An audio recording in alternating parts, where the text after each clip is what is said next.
Buenas noches.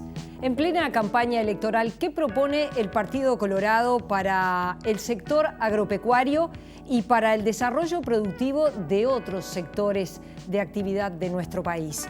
Lo vamos a conversar con dos ingenieros agrónomos, Carlos María Uriarte, Eduardo Blasina, asesores del candidato presidencial Ernesto Talvi. Bienvenidos a Plan País.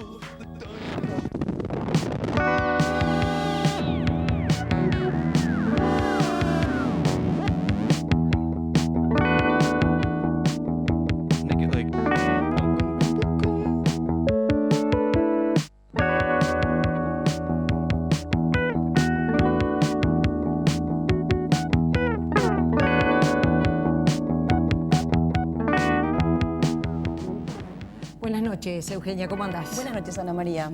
Vamos a empezar con un informe donde aparecen distintas opiniones precisamente sobre este tema, sector agropecuario, desarrollo productivo.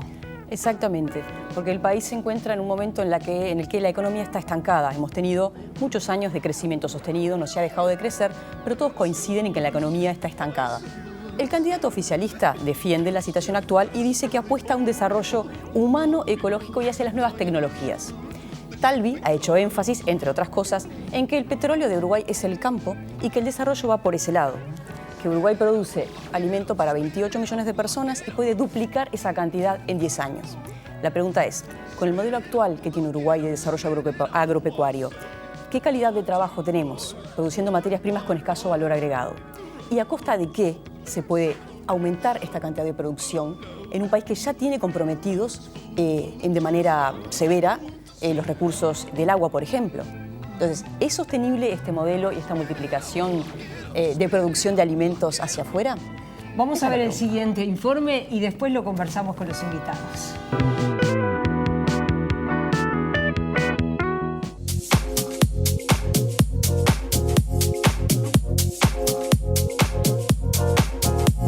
Después de tocar fondo en el año 2002, en el año 2003 la economía uruguaya tuvo un leve crecimiento, inaugurando un periodo ininterrumpido de expansión hasta la actualidad.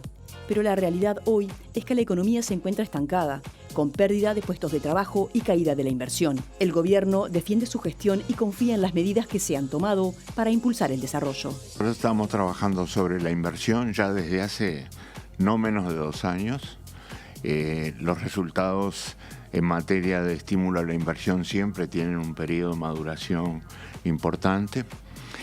Cuando hablo de inversión me refiero a la inversión pública en primer lugar, me refiero a la inversión privada también a través de modalidades de participación público-privada y, por supuesto, me estoy refiriendo también a la inversión del exterior en particular. Aunque el gobierno es optimista, desde los sectores productivos, en particular el agro, se ha criticado la falta de medidas para revertir la situación. De la situación que está viviendo todo el sector productivo, no solo el agro, sino el transporte, el turismo, el comercio, la industria, en una situación que se ha agravado desde enero del 2018 hasta ahora y que no tiene respuesta del gobierno. Los problemas de cierre de empresas, de pérdida de fuentes de trabajo, de baja de la actividad económica en todo el país. ¿A usted le parece razonable que el Uruguay esté mandando al sacrificio sectores como el arroz, que son intensivos en el uso de energía y de combustibles, que son altamente competitivos, que generan trabajo genuino, mientras subsidia trabajos que ya son obsoletos en el mundo y empresas que pierden año tras año? Es la propia carreta delante de los bueyes, las políticas sociales antes que la competitividad, y que después se caen. Porque sin sectores productivos que caminen, ¿qué política social se sostiene a la larga? Los candidatos de la oposición han criticado los gastos del Estado y los altos costos para producir en el país. Somos el país más caro para producir en las Américas, el país más caro para vivir en las Américas. Como somos el país más caro para producir, no anda el agro, no anda la industria, no anda la exportación. Por eso se cierran empresas y se pierden empleos, no anda el turismo. Y lo que yo le tengo que decir a un tambero, le tengo que decir que le voy a bajar el combustible, que le voy a bajar la luz eléctrica, que le voy a pelear acuerdos en el mundo para que bajen los aranceles, porque va a tener que tener más competitividad. Y eso se lo tengo que decir a un pequeño y mediano productor. El Estado como generador de fuentes de trabajo termina necesariamente en los bolsillos de los uruguayos. El Frente Amplio ha privatizado todo y ha tercerizado todos los servicios. Y nosotros creemos en una recuperación del papel del Estado, fuertes impuestos al privilegio, alivio de impuestos a los que están sufriendo, fundamentalmente al pequeño productor rural. El candidato oficialista ha dicho que algunas cosas se podrían haber hecho mejor y propone apostar a las nuevas tecnologías. Habrá que generar las condiciones para favorecer la llegada de inversiones verdes, como lo hicimos, por ejemplo, con la energía eólica, entre otras iniciativas. En segundo término, con amplia participación de todos los actores involucrados, será necesario generar un nuevo plan, un segundo por lo menos plan nacional de ciencia, tecnología e innovación, al servicio de un nuevo modelo de desarrollo productivo y humano que queremos impulsar. El debate es sobre qué tipo de desarrollo quiere cada partido para el país, qué sectores tendrán prioridad y qué medidas se tomarán para impulsarlo. Y es un gusto darle las buenas noches al ingeniero agrónomo Carlos María Uriarte, actualmente además vicepresidente de la Federación Rural. Recordábamos cuando presidió la Federación Rural que también había estado aquí en Televisión Nacional. Bienvenido, ¿cómo le va? ¿Cómo anda? Muy bien, es un gusto y un placer estarte acompañando de vuelta. Eduardo Blasina, ingeniero agrónomo también, periodista, consultor, comunicador. Un gusto tenerlos acá ambos. Bueno, la idea es esa, ¿verdad? Es hablar qué es lo que hay que proponer para el desarrollo productivo y agropecuario del país, tomando en cuenta que bueno, el país no entró en crisis, no entró en recesión, pero la economía efectivamente está estancada. Sí, quizás nos podemos referir a las cosas que no queremos, ¿no? Para que la gente que nos escucha entienda el por qué estamos nosotros un poco en desacuerdo, pero sin negar las cosas positivas que se han hecho, que evidentemente la generalización nunca es justa. No queremos más de la inseguridad que estamos viviendo hoy en el campo, tanto sea la inseguridad personal como la inseguridad de los animales, lo que nosotros llamamos el abigeato, que hoy prácticamente es una actividad impune en el campo. Así, quien la comete ni siquiera recibe un castigo. No queremos más el drenaje de productores. Año a año somos menos los productores. Del año pasado a hay 1.200 números de ICOSE, que no digo personas porque a veces un DICOSE, que es el número que identifica a cada productor, puede ser más de una persona, o menos. Pero son 1.200 empresas que hay menos en un solo año. La cifra de que un lechero cierra su tambo cada 48 horas ha sido muy pública últimamente, pero es una triste realidad. Y de la misma manera perdemos trabajadores. No queremos más eso, queremos cortar con eso. No queremos más ver que nuestro ambiente se ha ido deteriorando frente a nosotros sin que nosotros nos diéramos cuenta y percibimos que tenemos un problema de cianobacterias cuando llegó a Montevideo a las playas o cuando se abrió la canilla en Montevideo y se sintió un olor. No queremos más el despoblamiento de la campaña, el seguir viendo de que la gente se nos va del campo buscando un futuro hacia las ciudades, hacia los pueblos, iniciando otro serie de problemas para la sociedad que cada vez son peores, ¿no? Ya el vicio de la droga, de la inseguridad que hacía referencia al principio, no solo se limita en las grandes ciudades, sino en los pueblos del interior. Es donde también se viven esos problemas, incluso en poblados muy aislados. Es decir, estamos frente a una realidad que se podrá decir que se aumentó la producción de leche porque va en aumento, pero hay menos productores. Y los productores que quedan son más grandes cada vez. Los que perdemos son los chicos y los medianos. No solo son los lecheros, ocurre en los ganaderos. En casi todos los rubros pasa exactamente lo mismo. Un gobierno que por su orientación y por su definición debería haber defendido más a los chicos, no fue exitoso en su defensa, por decirlo de alguna manera, y hoy estamos en una realidad en la cual los capitales sobreviven más, por la sencilla razón que los márgenes que quedan en casi todas las actividades, cuando no son negativos, son muy exiguos. Entonces la escala para lograr pagar los costos cada vez es mayor. Uno se pregunta, ¿y cómo revertir esa situación? Porque, por ejemplo, el vaciamiento del campo no es un fenómeno que ocurre también porque la sociedad se transformó, la sociedad cambió. Hoy aquel que está vinculado con el sector agropecuario, manda a sus hijos a estudiar a la universidad. Hoy esos hijos ya no quieren volver a hacer la misma actividad que hacían su padre, o la quieren hacer pero desde otro lugar. Es decir, ¿cómo revertir eso? Me imagino que podrá no ser un proceso de 5 minutos, pero sí hay elementos para revertirlo. Hoy los jóvenes quieren vivir en el campo. Yo creo que hoy hay potencialmente condiciones mucho mejores para vivir en el campo de lo que era hace unas décadas, ¿no? Donde algunos tenían luz, otros no, y creo que la expansión de la banda ancha y de internet, si llegara al campo, por ejemplo, eso haría una diferencia. Yo ayer fui a la Antel Arena que tocaba Caetano Veloso, me gusta mucho la Antel Arena, pero me parece injusto esa inversión realizada sin resolver una banda ancha de primer mundo para las zonas rurales, por ejemplo. Entonces, creo que si el trabajo rural se valoriza, creo que también hay una actitud muchas veces de no valorización, ¿no? De que si sos productor sos automáticamente un rico que tiene su 4x4, etcétera, etcétera. Pero si valorizamos conceptualmente que cuando nos comemos un asado estamos comiendo de los mejores asados del mundo o el mejor asado del mundo, porque alguien trabajó con esmero atrás y logró algo que es una joya gastronómica que llega a Japón y a los lugares más remotos, y le garantizamos que desde la macroeconomía no se van a incurrir en desequilibrios que terminan perjudicándolo, y le damos meramente igualdad de condiciones en el costo de la energía con los países vecinos, eso ya genera, por un lado, una mejora en la cuenta y por otro lado una mejora en la expectativa, porque el productor se va a sentir que el Estado, en vez de estar buscando perpetuamente cómo sacarle más, está buscando cómo estimularlo para generar un proceso que es el inicio de un dominó que lleva que si el productor invierte más, hay más empleo rural, hay más movimiento por servicios, por transporte, por mecánico, por almacenes, y empieza todo un dominó que termina impactando en toda la sociedad. Uruguay salió del estancamiento fuertemente en el agro a mitad de 2003, cuando Estados Unidos y Canadá nos habilitan el ingreso de carne vacunando contra la aftosa, primeros países del mundo que lo lográbamos. Ahí empezó una lógica de inversión a la que siguió la agricultura, y en 2005 todo Uruguay estaba andando.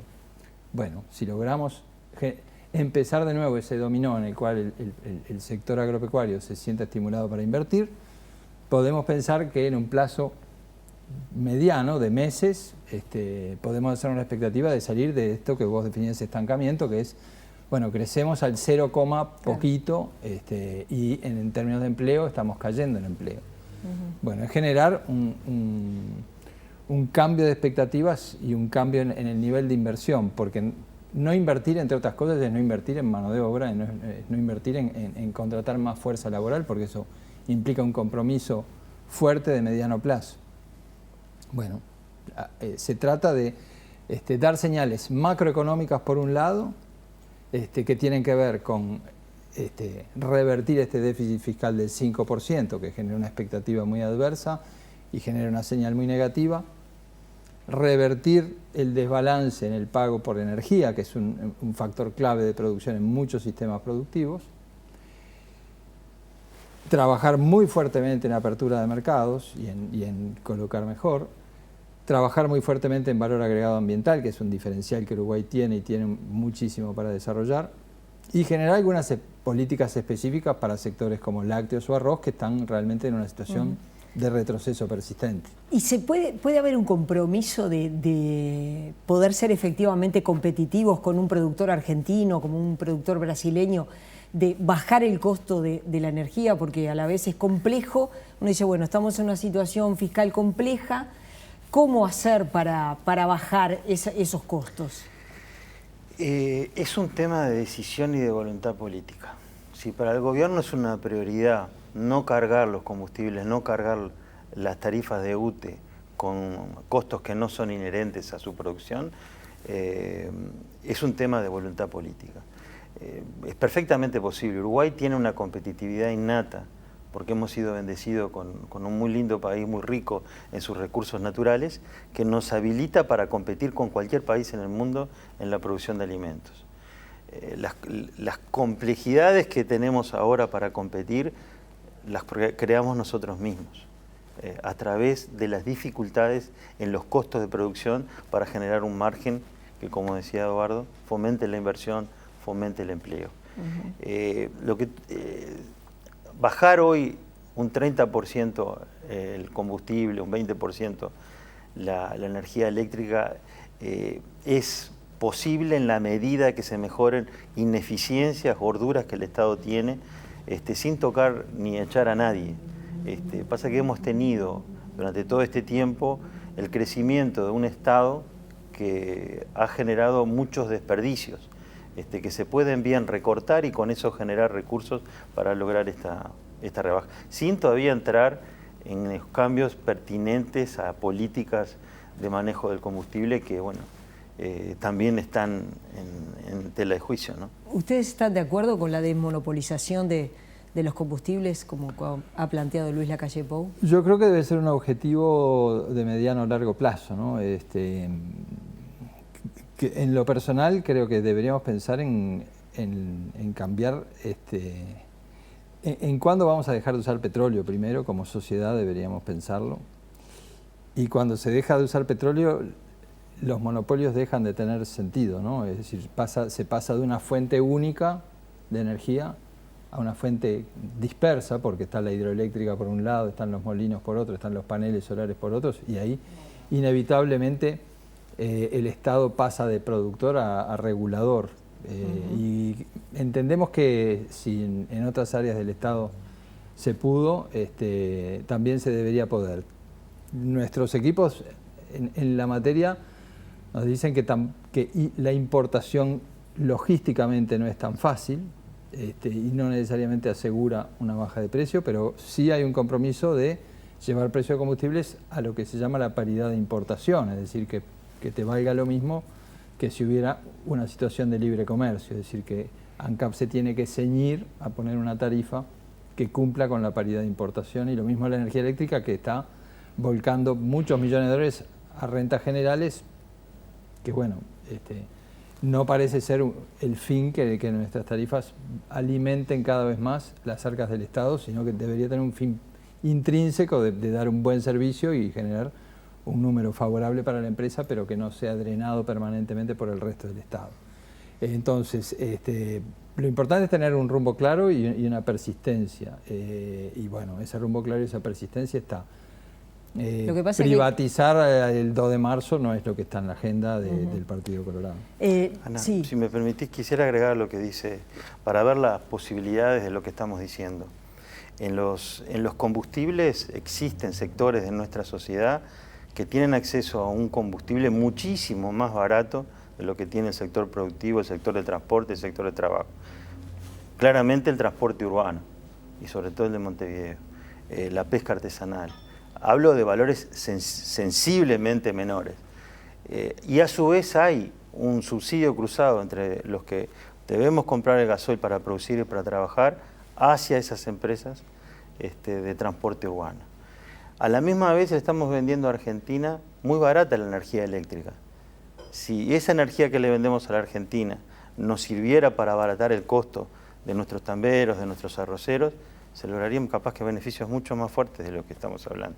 O sea, hay realidades que debemos sincerarnos y deberían revisarse, más allá de la discusión del monopolio de ANCAP, que en lo personal como ciudadano, lo único que puedo decir es que cuando al Correo y cuando Ansel se lo puso a competir, anduvo muy bien y mejoró mucho el servicio, y todavía las tenemos. Entonces, mi percepción como ciudadano.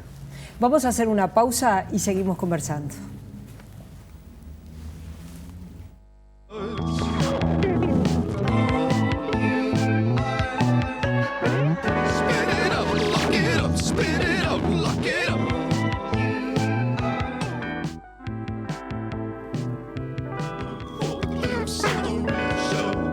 Seguimos conversando esta noche con los ingenieros agrónomos Carlos María Uriarte, Eduardo Blasina, asesores del candidato colorado Ernesto Talvi, integrantes de un equipo de modelo productivo junto con Ana Inés Arvino. Son allí integrantes de este equipo. Uriarte, usted recién hablaba de las gorduras del Estado y hablaba de la posibilidad de que la UTE tuviera otra tarifa, una tarifa más transparente. Pero bueno, desde el gobierno se ha dicho que no termina de quedar claro qué es lo que se propone. Cuando se habla de recortes o cuando se habla, se podría recortar, pero ¿recortar qué? Porque en realidad lo que más pesa es la seguridad social, es la extensión del FONASA, por ejemplo, es la educación, son los policías, el Ministerio del Interior. A ver, no es mi área y yo repito lo que dicen los economistas que han hecho los cálculos. El ahorro es posible, pero no es a costa de bajar el servicio de seguridad, o sea, de los policías, de la salud o la educación. Por eso repito el término, porque es lo que se habla. Son gorduras y son ineficiencias. Y da la casualidad que el Partido Nacional también habla de las mismas cifras, y un informe del Banco Mundial habla exactamente de la misma cifra y en los mismos términos. Es decir, yo considero que hay gente que ha trabajado atrás de todo eso, que me merece respeto y creo que es posible hacerlo.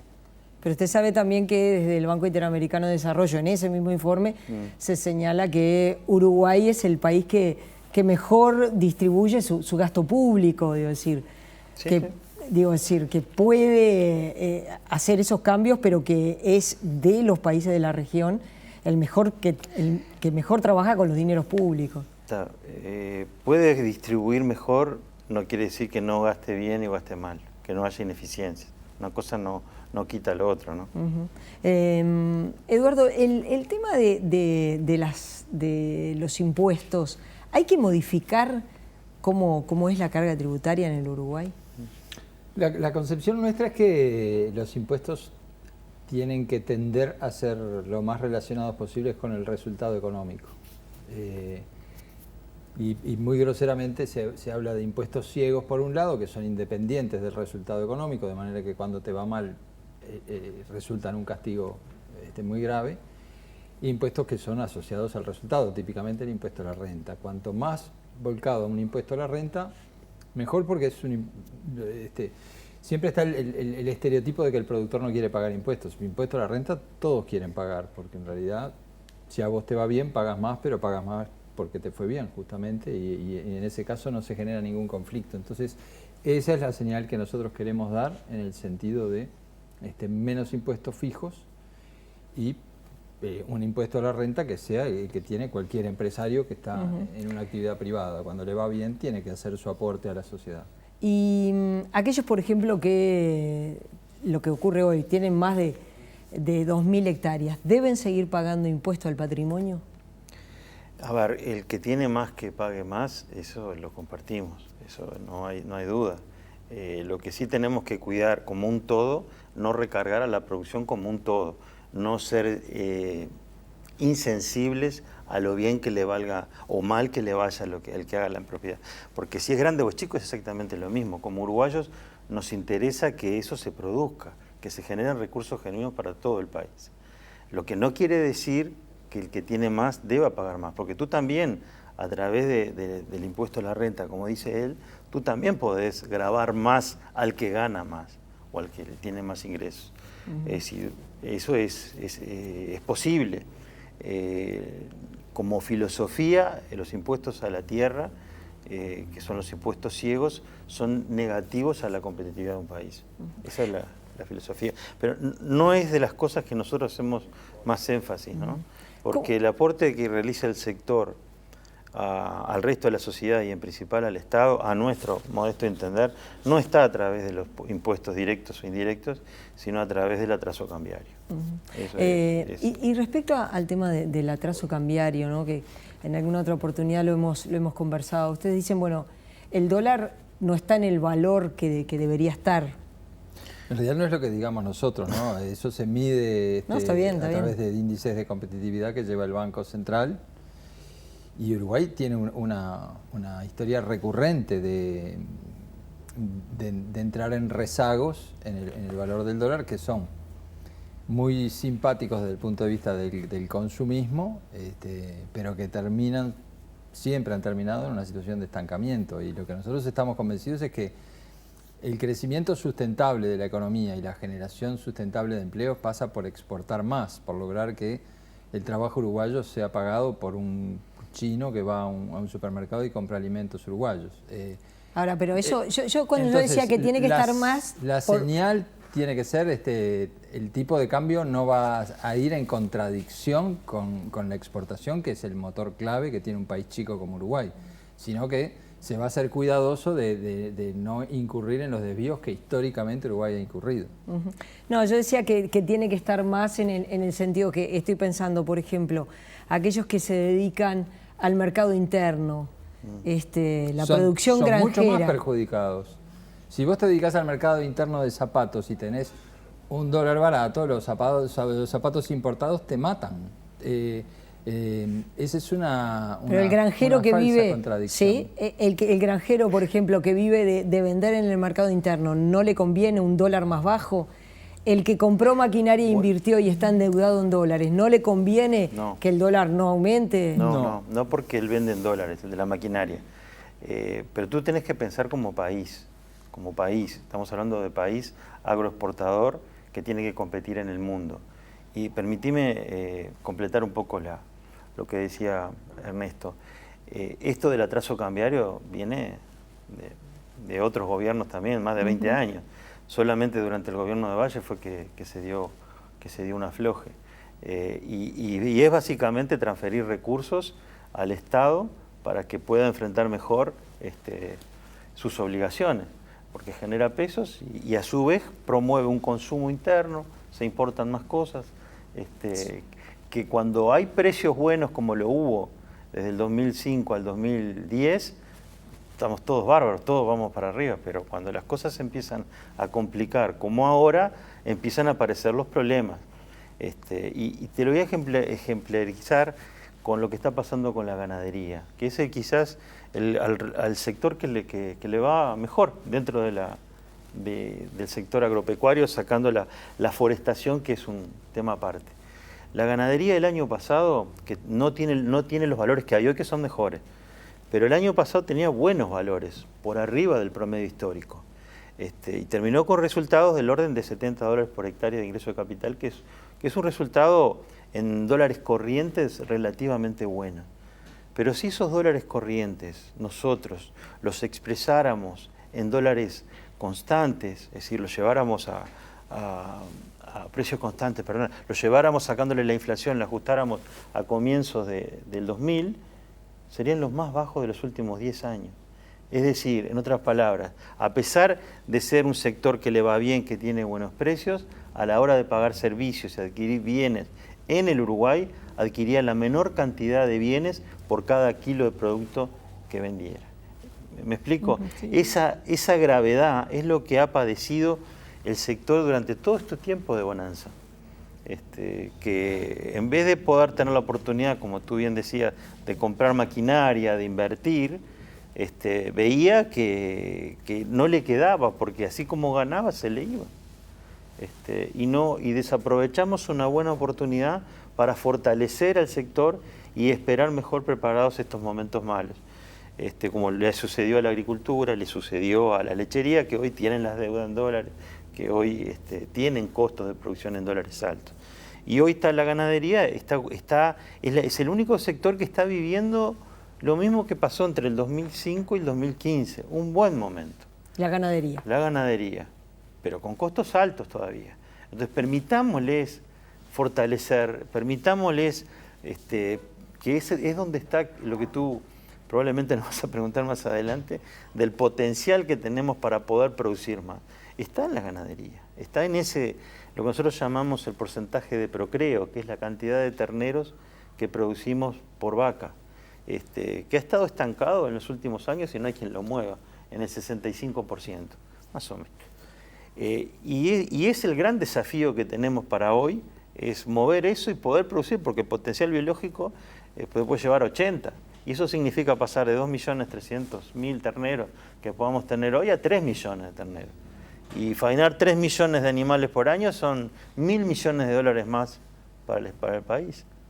Por eso te hablo un poco de las cifras que podemos manejar.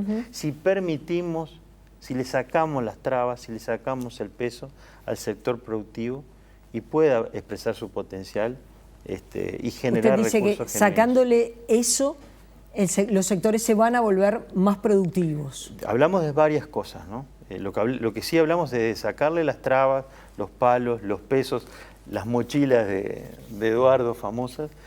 Si se las aliviamos, estamos convencidos de que el sector puede... ¿Dentro de esas mochilas van los salarios de los trabajadores? De ninguna manera. De ninguna manera. Cargar una mochila es algo que todos hacemos. Sí. Y está bueno.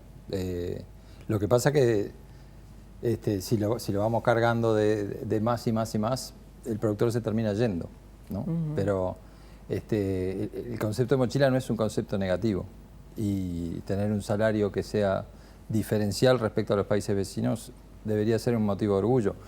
Implica también que pueda haber una inversión que permita una alta productividad de ese trabajo, porque si no es insostenible y perdemos empleo. De nada vale mejorar en salarios si por el otro lado se te cae el empleo. Tenés que lograr que aumente tu masa salarial a través de inversión y productividad. ¿Sí? ¿Ustedes coinciden con el movimiento Un Solo Uruguay? Sí, en algunas cosas sí. Permitime, porque la expresión tuya, y más que estamos hablando al público en general, cuando uno habla de trabajo y habla de asalariados, y en particular en el campo, es un tema que ha estado muy, muy sensible. De ninguna manera nosotros vemos un agro que crezca a costa del trabajador, pero de ninguna manera. Pero no somos insensibles a lo que él decía, la pérdida de trabajo, que es lo que está ocurriendo en los últimos años. Y nos preocupa mucho. No solo porque quizás las empresas no pueden pagar el asalariado, porque a veces la relación de lo que el asalariado puede hacer no vale lo que le tenés que pagar. Y él compite con máquinas, él compite con tecnología. Y en el agro es donde más está la amenaza presente de la tecnología para competir con la mano de obra. Entonces es un tema que tenemos que entre todos encarar para que el asalariado se capacite y esté preparado para enfrentar un futuro en el cual la tecnología tiene un rol preponderante a desempeñar. Por eso no es menor para nosotros. ¿Creen ustedes, por ejemplo, que la ley de 8 horas funcionó, dio resultado? ¿Qué significa eso? Bueno, ¿Que se aplica? Sí, sí. ¿O que sí funciona? Evidentemente, se da como un gran logro, pero el agro sigue funcionando como ha funcionado, en términos generales, porque hay casos y casos. Vas a la forestación, eso funciona perfecto, porque se trabaja de hora a hora y se van. Pero en el campo, en la ganadería, prácticamente yo te digo que uno trabaja cuando el tiempo lo permite. Y si hay rayos, si hay tormentas, yo en lo personal tengo prohibido salir. No me sale nadie. Pero si el tiempo está bueno y tenemos un ganado trabajándolo y un ganado que precisa terminar el trabajo, todos sabemos que tenemos que terminarlo y se hace. Y si llueve en un domingo hay que trabajar, se trabaja y después se le deja 2 días libres para que la persona recupere su tiempo, pero es muy elástico. El concepto sí. ¿El concepto? El concepto de abuso, te diría que está, pero no era... Está bien, se puso orden, pero es un rubro muy difícil de aplicar a rajatabla. Si voy a poner un tarjetero para ver si cumple las 8 horas, capaz que pasan las 8 horas en el galpón esperando que termine de llover y no se hizo nada. Pero el concepto es obviamente que la empresa es un equipo y que se trata con modernidad y con respeto a todos los integrantes del equipo, ¿no? Eso creo que es una discusión hay que reconocer que en los últimos años se mejoró. Lo que no se mejoró es el enfrentamiento, ¿no? La división. Cuando llega un inspector de trabajo a un campo, es muy normal que aparte la gente empiece a preguntarle a ver las condiciones de trabajo para ver si rescata algo. Obviamente, después si hay algo mal, viene la sanción. Y él, lo que entra en tela de juicio después es cómo va a reaccionar el patrón, el empleador, ante lo que le dijo, porque a veces no es lo que le dijo el empleador, que ni sabía lo que le estaban preguntando. Lo que nosotros aspiramos es que ese inspector, cuando vaya, diga, usted tiene esto otro, le está dando, bueno, él lo precisa, todos juntos, él lo precisa, usted va a tener que ponerse al día, y bueno, le dejo la observación y poco vuelvo. Pero no crear una división así tajante que se ponga en riesgo esa relación laboral. Tiene que ser unión, tiene que ser alguien que junte a las personas y no que las enfrente. Si son compañeros de trabajo del día a día. Esas son a veces cosas que no se entienden y que cuesta. Pero lo que divide es el inspector o es el incumplimiento. No, yo te estoy hablando de una actitud que es muy común en el caso del inspector.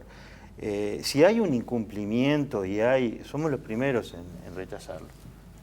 Eso no admite discusión.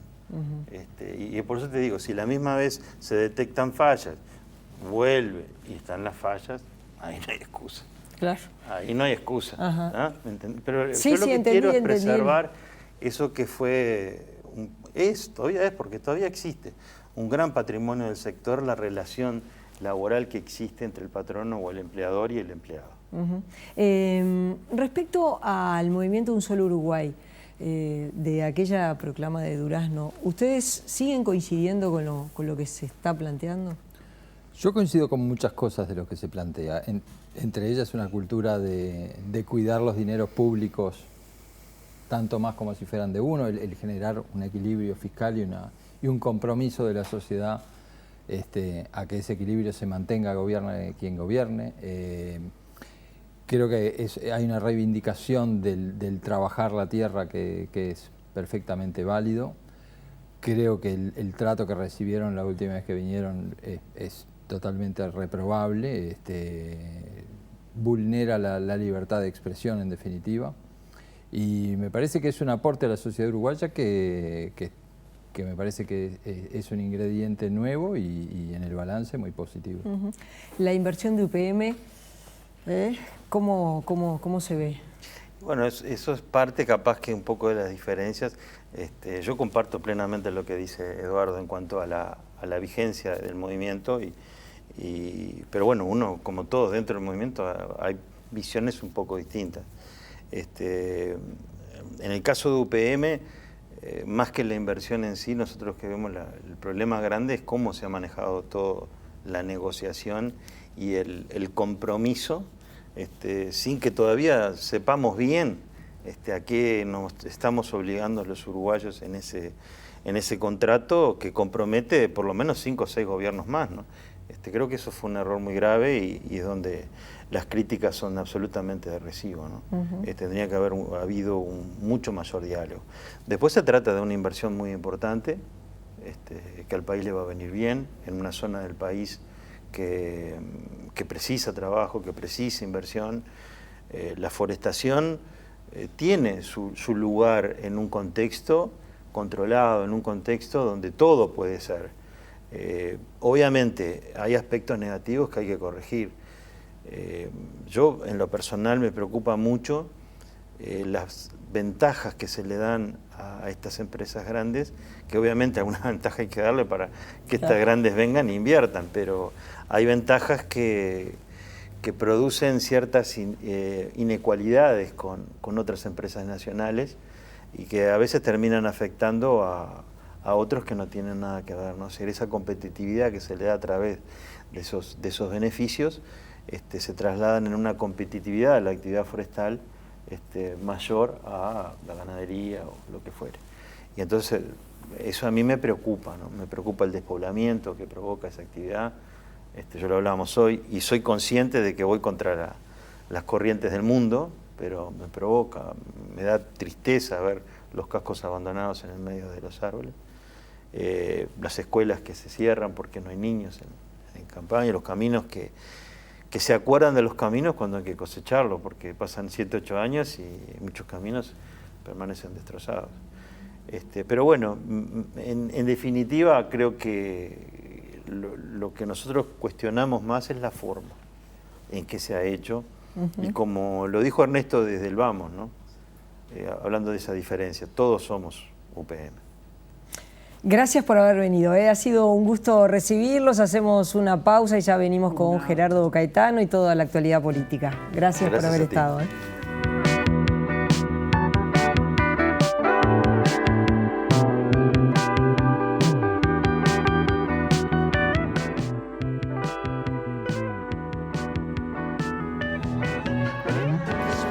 Gerardo, buenas noches. Buenas noches, ¿Cómo andás? Cada vez falta menos. Seguimos colocando temas de campaña y mientras tanto en el debate público discurre el debate.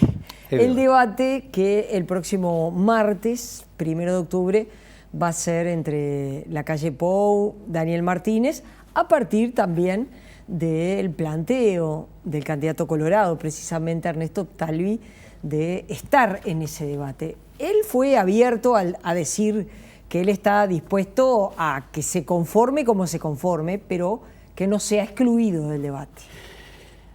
Yo creo que Talvi tiene razón. Este acuerdo de dos para dejar afuera al tercero, y ojo, advirtámoslo bien, no son los medios de comunicación que se pusieron de acuerdo. No es la Asociación de Periodistas del Uruguay. Es Daniel Martínez y Lacalle Pou. Y a mí me parece que un debate de tres, no. Porque, obviamente. Es 2 contra 1. Es 2 contra 1, lo estamos viendo. No hay debates, hay justaposición de monólogos, pero son 7, 8 contra 1. Bueno, el 2-1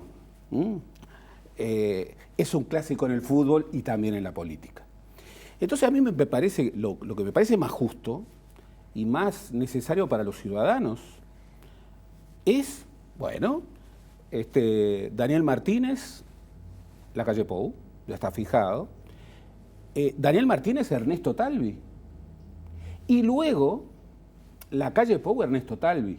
No me convence para nada lo que dice el candidato nacionalista, Lacalle Pou, diciendo, no, yo no voy a competir con un socio. Competidor cooperante. Bueno, eso suena a no competidor. ¿Tú recuerdas hace 5 años, cuando se juntaron, fue la única vez que Tabaré Vázquez estuvo con Lacalle Pou, con Bordaberry y con Pablo Mieres? ¿Tú recuerdas lo que planteó Bordaberry? Le planteó a Lacalle Pou un debate. Quiero debatir. Y después lo repitió. Y ahí es como que algo pasó adentro del Partido Colorado. A mí en aquel momento me dijeron, mirá, le dijeron que no, que con Lacalle Pou no. Porque era la coalición de gobierno. ¿Sabes a quién perjudicó eso? Claramente. A Pedro Bordaberry y al Partido Colorado. Y al Partido Colorado. Y ahora Talvi, viste lo que pasó, Daniel Martínez a través de la red social Twitter sostiene, bueno, vas a estar muy bien representado por Lacalle Pou, y Talvi dijo, Lacalle Pou no me representa. Bien, llevemos esa lógica, que me parece la lógica más democrática. Yo creo que la oposición no es, así como el medio rural, se dice bien, no es un todo, y hay que distinguir tamberos, arroceros, pequeños y medianos propietarios de los grandes, hay que distinguir.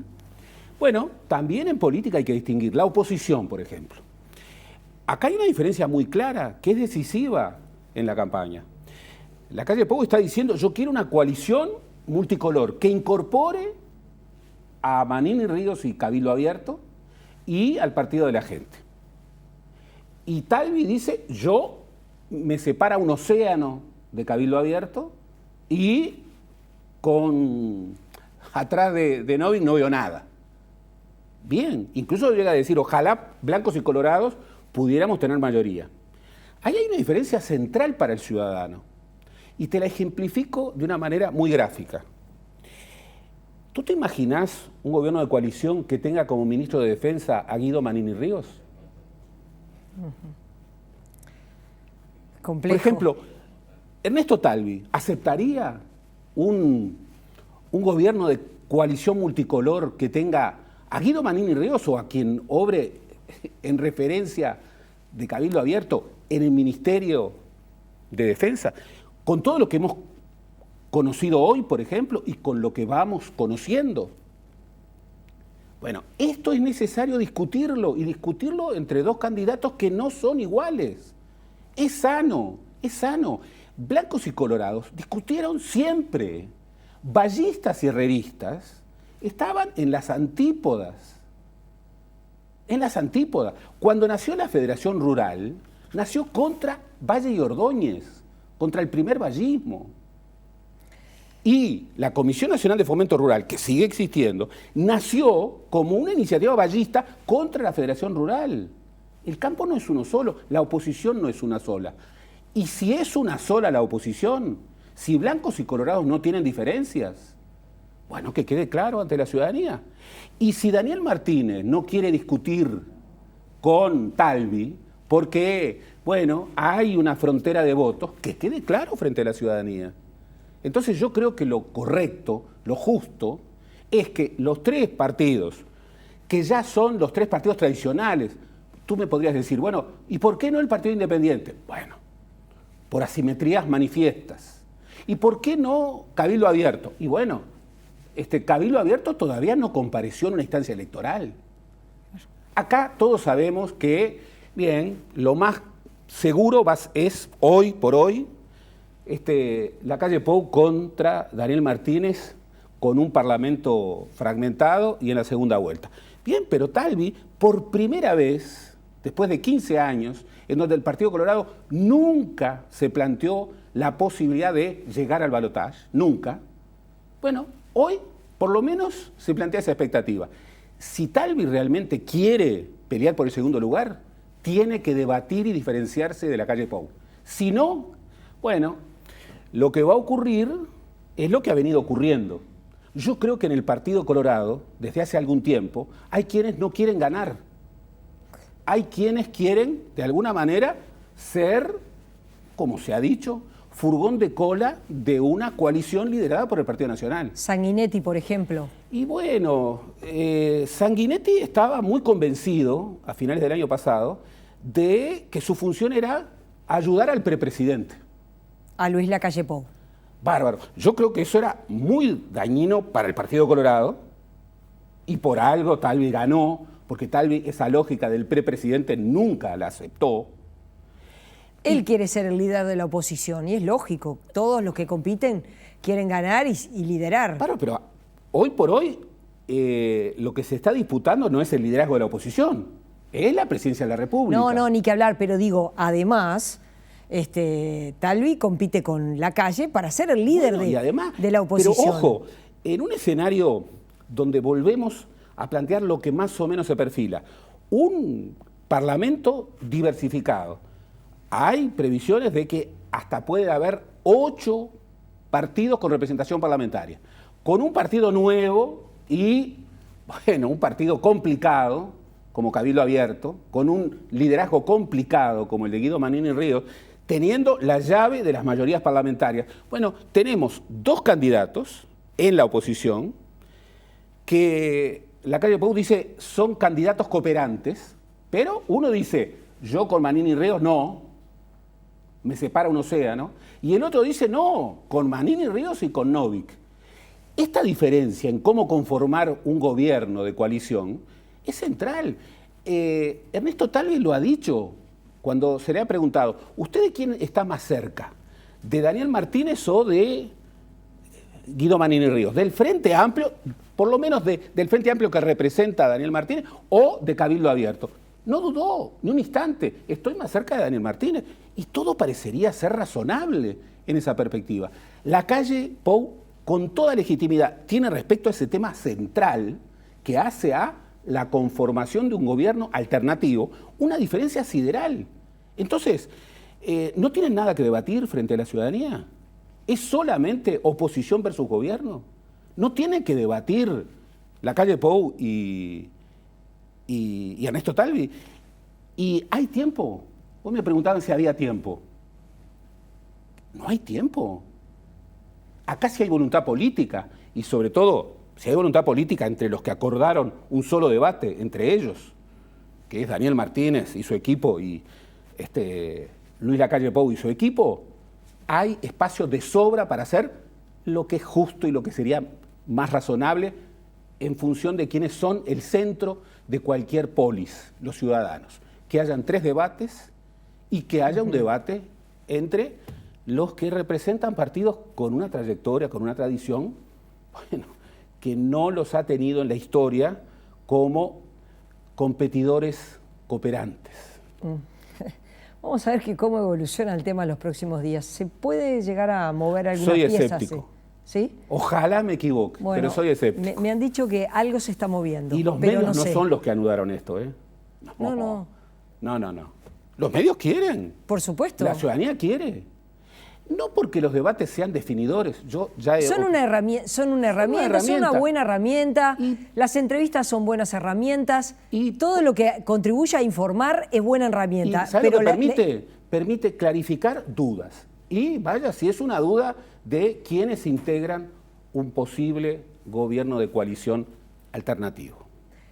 Gerardo, gracias. Nos reencontramos el próximo miércoles en este cambio de horario, ya que estamos comenzando 20:30 y vamos hasta las 21:30. Gracias a todos y a todas por habernos acompañado esta noche. Me quedo ahí.